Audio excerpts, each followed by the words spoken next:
Dollar की कदर में कमी का सिलसिला जारी। इंटरबैंक में डॉलर की कीमत में 90 पैसे कमी। इंटरबैंक में डॉलर 295 रुपये का हो गया।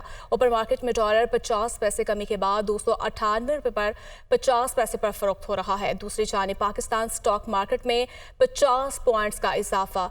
100 इंडेक्स 45,803 पॉइंट्स पर बंद हुआ है। इसी पर मजीद बात कर लेते हैं हमाद आलम से। जी हमाद, बताएगा आज की मार्केट की क्या सूरत हाल रही? आज की मार्केट से पहले अगर मैं 11 रोज़ का आपको अहवाल सुना तो 11 रोज़ के अंदर हमने इंटरबैंक में डॉलर 11 रुपये टूटते हुए देखा है। और इसकी सबसे बड़ी वजह ये है, ओपन मार्केट में मैंने देखा 33 रुपये की कमी आई डॉलर की कदर में, कि जो क्रैकडाउन किया है, जो क्रैकडाउन स्मगलर्स के खिलाफ किया है, जो क्रैकडाउन हवाला हुंडी वालों के खिलाफ किया गया। और अब इस क्रैकडाउन को मजीद फैलाया भी है, क्योंकि हमने देखा कि सोने की कारोबार में भी सट्टेबाजी हो रही थी, वहाँ भी इस क्रैकडाउन का हुआ और हमने देखा कि इसका असर एक मल्टी फैक्टर्स पड़ा है, रुपये की कदर में इस्तेहकाम देखा है। तो अब आप देखें कि जब हुकूमत अपनी रेट अपनाती है या हुकूमत अपनी रेट इस्टेब्लिश करती है, तो देखिए सिर्फ 11 दिनों के अंदर जो है रुपए की कदर में 11 रुपये यानी डॉलर की कदर में 11 रुपये कमी आई और रुपया 11 रुपये मुस्तहकम हुआ है। अगर यही रेट हम ये जो बात करते हैं, इसी रेट की वजह से स्टेट बैंक ने भी ये कहा है कि जो स्मगलर्स के खिलाफ क्रैकडाउन हुआ, जो वाला हुंडी वालों के खिलाफ क्रैकडाउन हुआ, तो ये देखा जाएगा कि जो कमोडिटी की प्राइसेस जैसे चीनी हमने देखा सस्ती हुई।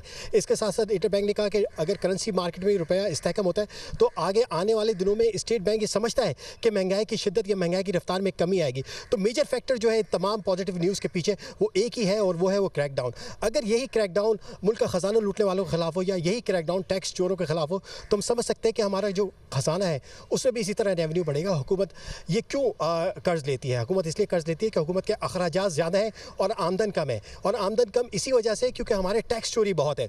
हमारे एग्रीकल्चर सेक्टर में कोई टैक्स नहीं देता, हमारे होलसेल रिटेल सेक्टर बहुत बड़ा टैक्स चोरी होती है यहाँ। तो अगर यही क्रैकडाउन टैक्स चोरों के खिलाफ हो तो हम रेवेन्यू साइड पर भी बहुत जो है इंडिपेंडेंट हो सकते हैं। और अगर ये रेवेन्यू बढ़ेगा तो हुकूमत को कर्ज भी लेना नहीं पड़ेगा।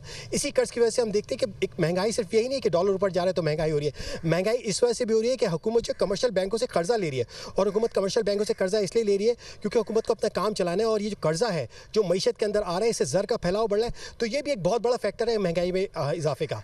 अभी हमने देखा कि हुकूमत ने जो पेट्रोल की प्राइसेस बढ़ाई हैं और ये तकरीबन 330 रुपये फी लीटर से तजावुज़ कर गया। इस वक्त अगर आप पेट्रोल की प्राइस देखें तो उसमें तकरीबन 80 रुपये टैक्स है। यही टैक्स अगर टैक्स ज़ीरो से लिया जाता तो आवाम को रिलीफ मिलता है। इसका तमाम फैक्टर पूरी इकॉनमी पड़ता, महंगाई इतनी ज़्यादा ना होती। अगर हम आज खाली स्टॉक मार्केट की बात करें तो स्टॉक मार्केट आज हमने काफ़ी एतदाल देखा है सेशन में, सिर्फ 50 पॉइंट का इजाफा हुआ है।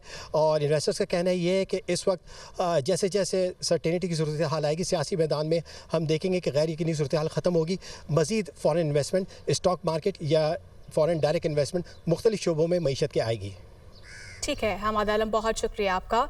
डॉलर की कदर में कमी का सिलसिला जारी है। इंटरबैंक में डॉलर की कीमत में 90 पैसे कमी देखी गई है। इंटरबैंक में डॉलर 295 रुपये 95 पैसे का हो गया।